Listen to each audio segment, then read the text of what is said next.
2024 లేదా 25లో డిగ్రీ లేదా బీటెక్ చదివారా? సాఫ్ట్‌వేర్ జాబ్ కోసం ఎదురు చూస్తున్నారా? అయితే కోడ్ జ్ఞాన్ 100 డేస్ కోర్సులో చేరండి. జాబ్ సాధించండి. నమస్తే విజయ్ మేడం. నమస్తే ఉషా. మేడం ఒక చిన్న సంఘటన మనల్ని అప్రోచ్ అయ్యి డైరెక్ట్ మెయిల్ త్రూ మనల్ని అడిగారనమాట. సో ఏంటంటే ఎవరైతే తల్లిదండ్రులు ఉన్నారో వాళ్ళకి 3 పిల్లలు యాక్చువల్గా. సో 2 కొడుకులు 1 కూతురు. మనం ఇంతకుముందు చాలాసార్లు చెప్పుకున్నాము, అంత హెల్తీగా ఉన్నప్పుడు వాళ్ళు చేసుకుని తినడమే బెటర్. ఏదన్నా నీడ్ ఉన్నప్పుడు వాళ్ళ దగ్గరికి వెళ్ళి అప్పుడు వాళ్ళ దగ్గర ఉండడం బెటర్ ఆప్షన్ ఉషా, ఇప్పుడు జనరేషన్ ప్రకారం మనం చూసుకున్నట్టయితేని. సో వాళ్ళు అదే లైఫ్ని లీడ్ చేశారు, కాకపోతే బిలో మిడిల్ క్లాస్ వీళ్ళు యాక్చువల్గా. సో వీళ్ళకి సంబంధించి ఆవిడకి ఏదో వాళ్ళ వైఫ్కి జబ్బు పడడం జరిగింది, ఎవరైతే అత్తగారు ఉన్నారో.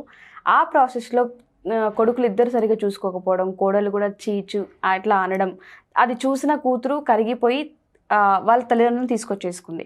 సో ఇప్పుడు ఏదైతే ఆస్తి పంపకాలు జరుగుతున్నాయో ఈ ప్రాసెస్లో ఎక్కువ వాట కూతురికి చూసుకుంటుంది కదా, ఇంకా చూసుకుంటుంది కదా అన్న ప్రాసెస్లో తనకి ఎక్కువ ఇవ్వాలని, కొడుకులకి కొంచెం తక్కువ ఇవ్వాలని ఆలోచన ఆ తల్లికి కానీ ఆ తండ్రికి కానీ ఉంది. సో ఆ ప్రాసెస్లో వీళ్ళైతే యాక్సెప్ట్ చేయట్లేదు దాన్ని ఏ విధంగా చూడొచ్చు అంటారు? అసలు ఆ తల్లిదండ్రులకి ఆ సజెషన్ని మీరు ఏ విధంగా ఇస్తారు? అసలు ఇలాంటి వాళ్ళకి సజెషన్స్తో సరిపోవషా, బాగా ఎవరన్నా ఉండి గట్టిగా ఏదన్నా బుద్ధి చెప్పాలి. ఇప్పుడు తల్లిదండ్రులను చూసుకోవాల్సిన బాధ్యత వాళ్ళకి ఆస్తిపాస్తులు ఉన్నాయా లేదా అన్న దానితో సంబంధం లేకుండా చూసుకోవాలి. అది నువ్వేమన్నావు, వాళ్ళు అంతా బాగున్నప్పుడు వాళ్ళు విడిగా ఉన్నారు, ఇవాళ ఆవిడికి జబ్బు మనిషి అయిన తర్వాత చేసుకోలేని పరిస్థితుల్లో కొడుకుల దగ్గరికి వచ్చారన్నావు, పైగా 2 కొడుకులు ఉన్నారన్నావు. సో ఈ బిలో మిడిల్ క్లాస్ అయ్యేసరికి ఏమవుతుందంటే అన్ని పనులు కోడళ్ళే చేయాల్సి వస్తుంది. పని మనిషి అనేది ఉండదు, ప్రత్యేకించి ఉండదు. కానీ ఎవరి స్తోమతకు తగ్గట్టు వాళ్ళు మనుషుల్ని చూసుకోగలగాలి. అంటే డబ్బు ఉంటేనే అమ్మా నాన్నలను చూస్తాం, డబ్బు లేకపోతే మేము చేయలేము చాకరీ అనటానికి కుదరదు. మరి ఇన్ని రోజులు ఆవిడ పెంచి పెద్ద చేసినప్పుడు కూడా అదే బిలో మిడిల్ క్లాస్ లెవెల్లో అదే అన్ని పనులు చేసే కొడుకుల్ని పెంచారు కదా, పెంచారు. వాళ్ళు కూడా చక్కగా కాలానికి తగ్గట్టుగా పెళ్ళిళ్ళు చేశాం కదా, 2 కొడుకులు ఉన్నారని చెప్పి వెళ్ళి ఉండిపోకుండా వాళ్ళు బ్రతకగలిగినంత కాలం స్వశక్తి మీద బ్రతికారు. ఇప్పుడు ఆవిడ చేసుకోలేకపోతున్నారు కాబట్టి తప్పక వీళ్ళ దగ్గరికి వచ్చారు. ఉన్నంతలో బాగా చూసుకోగలగాలి. అవసరమైతే గనక కోడళ్ళిద్దరూ ఒక దగ్గరే ఉంటే గనక ఒకే ఊర్లో కానీ ఒకే ప్లేస్లో కానీ ఒకే ఇంట్లో కానీ పక్క ఇళ్లల్లో కానీ ఉంటుంటే గనక కొన్ని బాధ్యతలు ఇద్దరూ పంచుకోవటం, కొన్ని రోజులు నువ్వు ఈ పనులు చెయ్యి, నేను ఈ పనులు చేస్తాను, లేదా నువ్వు ఇట్లా చెయ్యి, నేను ఇట్లా చేస్తాను అని సర్దుకుపోయి అత్తగారిని మామగారిని ఎలా ఉన్నంతలో బెటర్గా చూసుకోవాలనే కాన్సెప్ట్తో ఉండాలి తప్పితే మేము చాకరీ చేయలేము మేము అంటే ఇంకా వాళ్ళకి చేసేదేం ఉండదు. ఇంకా అంటే బుద్ధి లేని వాళ్ళకి మనం ఎంత చెప్పినా అది వాళ్ళ బుర్రలోకి ఎక్కదు. ఇంకొకటి ఉషా, ఎప్పుడైనా నేను గమనించింది ఏంటంటే కోడళ్ళు రెస్పాన్సిబిలిటీస్ సరిగ్గా తీసుకోవట్లేదు అని అంటే అందులో ముఖ్య పాత్ర కొడుకులదే ఉంటుంది, భర్తదే ఉంటుంది. వాళ్ళు గనక తల్లిదండ్రులకి సరైన గౌరవ మర్యాదలు ఇచ్చి మా వాళ్ళు చేసుకోలేకపోతున్నారు, వాళ్ళ కష్టం నేను చూడలేను అనేది అసలు ముందు కొడుకుంటే కోడలు తిన్నగా ఉంటుంది. ఎప్పుడైతే కొడుకుకే అంత పట్టింపు లేదో, నిర్లక్ష్య భావన ధోరణి ఉందో, కోడళ్ళకి ఆటోమేటిక్గా స్లోగా ఇదివరకు బాధ్యత ప్రకారం చేసే కోడళ్ళు కూడా స్లోగా ఎప్పుడైతే కొడుకు సరిగ్గా చూడట్లేదు, కొడుకుకి అంత లక్ష్యం లేదు అని తెలిసిందో కోడళ్లలో కూడా స్టార్ట్ అవుతుంది. ఆ ఉన్న బాధ్యత ఇవన్నీ పోతాయి.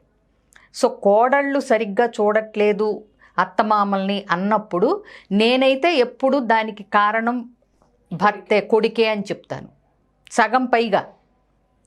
ఎందుకంటే కొడుకిచ్చే మర్యాదను బట్టే కోడలకు ఒక రకమైన అంటే తిన్నగా బిహేవ్ చేయగలగటం అనేది అలవాటు అవుతుంది డే 1 నుంచి. సో పెళ్ళైన తర్వాత తల్లిదండ్రులు కూడా నాకు చాలా ముఖ్యం నీతో పాటు అనేది భర్త భార్యకి క్లియర్ కట్గా బిహేవియర్లో కానీ మాటల్లో కానీ ఏదో ఒక రూపంలో తెలియపరచాలి. నాకు వాళ్ళు చాలా ముఖ్యం, నన్ను కష్టపడి పెంచి పెద్ద చేశారు, వాళ్ళని చూసుకోవాల్సిన బాధ్యత నాదే అనేది ఇతనికి ఒక క్లారిటీ ఉంటే వాళ్ళు కూడా తిన్నగానే ఉంటారు. సో ఇక్కడ కోడళ్ళు చూడట్లేదు అనే కంటే కొడుకుల బాధ్యత ఎక్కువ ఉంటుందని నేను అంటాను. ఇంకొకటి, ఇప్పుడు నువ్వు చెప్పిన కేసులో సరే కోడళ్ళు కొడుకులు సరిగ్గా చూసుకోవట్లేదు, వాళ్ళ దుస్థితి చూసి బాధపడిన కూతురు తీసుకెళ్ళినప్పుడు సపోజ్ 4 ఎకరాలు ఉన్నాయి అనుకుందాం, ఒక్కొక్క ఎకరం కొడుక్కిచ్చి 2 ఎకరాలు కూతురికి ఇద్దాము, ఇప్పుడు ఆఖరి దశలో కష్టాన్ని చూసి తనే తీసుకొచ్చింది కదా అనే భావన ఉండొచ్చు. సో ఇట్లా ఉన్నప్పుడు అది తండ్రి కష్టార్జితం అయితే గనక, అంటే ఆయనే కష్టపడి ఆ 4 ఎకరాలు సంపాదిస్తే తాతలు ఇచ్చింది కాకుండా అసలు వీళ్ళకి నోరెత్తే రైటే లేదు. ఇప్పుడు మొన్నటిదాకా లేని ఆలోచన కూతురికి ఇవ్వాలి అనేది ఎందుకు వచ్చింది అసలు? మీరిద్దరూ సరిగ్గా చూసుకోపోబట్టే కదా, అవునా? ప్లస్ వాళ్ళకి ఇంకా ముందు జీవితం ఉంది అంటే మరి అవన్నీ ఖర్చులు అవన్నీ కావాలి అంటే మరి కూతురుకు కూడా ఏదో ఒకటి ఆ చేసినందుకు సహాయం అందించాలి కదా. ఊరికే అసలే మన సంప్రదాయంలో కూతురు దగ్గర ఉండటం అంటే చాలా అవమానకరం, బాధాకరంగా ఫీల్ అయ్యే సంప్రదాయం మనది. తప్పన్నా రైట్ అన్నా సరే, ఒక్క కూతురే ఇద్దరు కూతుళ్ళే ఉన్నారు, కూతుర్లే అసలు కొడుకులు లేరు, ఒక్క కూతురో 2 కూతుళ్ళే అన్నప్పుడు ఇప్పుడు అందరూ కూతుళ్ళ దగ్గర కూడా సమానంగా, అంటే కూతుర్లు కూడా రెడీగా ఉంటున్నారు కాబట్టి మాకు బ్రదర్స్ లేరు కాబట్టి మా అమ్మాళ్ళని మేమే చూసుకుంటాము అనేది వచ్చేసింది కాబట్టి ఈ తరంలో ఇబ్బంది లేదు, కూతుళ్ళు మాత్రమే ఉన్నప్పుడు. కానీ 2 కొడుకులుండి మీరు సరిగ్గా చూసుకోకుండా తీసుకెళ్ళిన కూతురికి అంత ఇవ్వటానికి వీల్లేదు, ఇంత ఇవ్వటానికి వీల్లేదు అని నోరెత్తే రైట్ కోల్పోయారు మీరు. సో ప్లస్ ఇంకొకటి ఉషా, కొన్ని సందర్భాల్లో ఏమవుతుందంటే కూతురు పెళ్ళప్పుడు ఇవ్వాల్సింది ఇచ్చేస్తారు, కొడుకులకి ఇవ్వాల్సింది ఇచ్చేస్తారు, వీళ్ళు భార్యాభర్తలో ఉంచుకునేది ఎంతో కొంత ఉంచుకుంటారు. దాని మీద అయితే అసలు రైట్ ఉండదు. కొడుకులకి ఇవ్వాల్సింది ఇచ్చేశారు, కూతురికి ఇవ్వాల్సింది ఇచ్చి పెళ్లి చేసి పంపించేశారు. ఇప్పుడు వాళ్ళ కోసం వాళ్ళ చివరి దశలో వాళ్ళకి ఆసరాగా ఉంటుంది అనుకుని ఉన్న ఏదైతే పొలం కానీ డబ్బు కానీ ఏవైతే ప్రాపర్టీస్ ఉంటాయో అది ఎవరికైనా ఇవ్వచ్చు. అది మళ్ళీ సమానంగానే అందరికీ పంచుకుంటా రావాలనేది ఏమీ లేదు. అట్లా ఎందుకు చేస్తారు పెద్దవాళ్ళు? వాళ్ళకంటూ కొంచెం అంటే ఒక మనస్సాక్షి అది ఉంటుంది కాబట్టి మళ్ళీ ఇచ్చేటప్పుడు కూడా అందరికీ సమానంగా ఇచ్చుకుంటూ వస్తారు, అంత బాగున్నప్పుడు. కానీ ఇక్కడ పరిస్థితి బాగాలేదు కదా, మరి చూడాల్సిన కొడుకులిద్దరూ చూడట్లేదు. పోనీ పని అమ్మాయిల్ని పెట్టి చేసుకుని స్తోమతేమో వీళ్ళకి లేదు. సో వాళ్ళే చూడాలి. ఇప్పుడు మరి కూతురు తీసుకొచ్చి చూస్తుంది కదా అన్ని పనులు చేసి, కూతురికి మళ్ళీ అత్తమామలు ఉంటారు కదా, తల్లిదండ్రులనే చూసుకుంటుంది అంటే మరి అత్తమామల బాధ్యత కూడా రేపో మాపో మళ్ళీ ఆవిడ మీద పడుతుంది కదా, అవునా?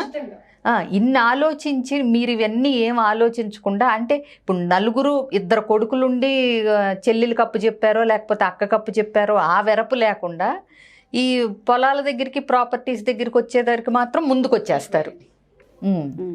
సో ఎవరికైనా ఇప్పుడు అదే తంతుగా ఉంది. సో పొలాలు ప్రాపర్టీసు డబ్బులు పంచుకునేటప్పుడు బాధ్యతలు కూడా పంచుకోవాలనేది వాళ్ళకి తెలిసి తీరాలి కదా. అది కూడా తెలవని మూర్ఖులకు మనం ఏం చెప్పలేం. ఏదైనా సరే ఇప్పటికైనా బుద్ధి తెచ్చుకుని తల్లిదండ్రుల్ని బాగా చూసుకున్నాక అడగండి, పోని మేము చూసాము మాకు ఇవ్వండి అని.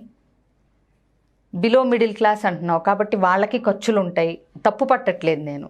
ఎందుకంటే ఇవాళ రేపు మెడికల్ ఖర్చులు కానీ ఏది చూసినా చాలా ఎక్కువైపోయినాయి.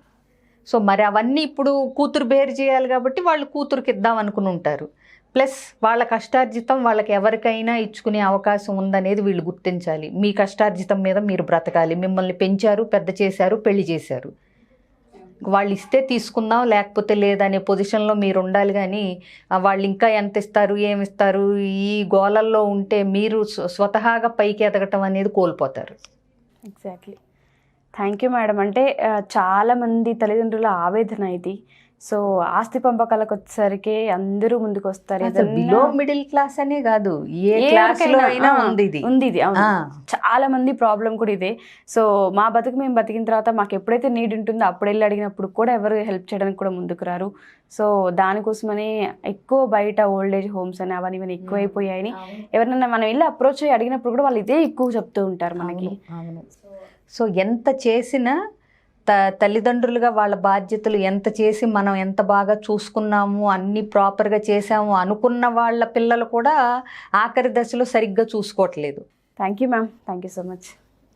సో చూసారు కదా, ఎవరైనా సరే ఫ్యామిలీ ఇష్యూస్కి సంబంధించి కౌన్సిలింగ్ కావాలి అనుకున్నా, లేకపోతే ఆర్గనైజేషన్లో రిలేషన్స్ పైన కానివ్వండి, మైండ్ సెట్ పైన కానీ, క్లాసెస్ కానీ, సెషన్స్ కానీ కావాలి అనుకున్నా, ప్రజెంట్ అయితే కోవిడ్ వల్ల ఆఫ్లైన్ మాత్రమే తీసుకుంటున్నారు. So if in case online కాదు, ఆఫ్లైన్ క్లాస్ మాకు కావాలి, మేము ఆఫ్లైన్లో ఇంటరాక్ట్ అవ్వాలనుకుంటున్నామని మీకేమైనా గ్రూప్ ఆఫ్ మెంబర్స్ ఉండి ప్లాన్ కనుక ఉంటే, సో దానికి మేడం రెడీగా ఉన్నారు. ఎవరికైనా సరే వీటిపైన డీటెయిల్స్ కావాలి అనుకుంటే కింద స్క్రోల్ అవుతున్న కాంటాక్ట్ నెంబర్ని కాంటాక్ట్ చేయొచ్చు. Thank you.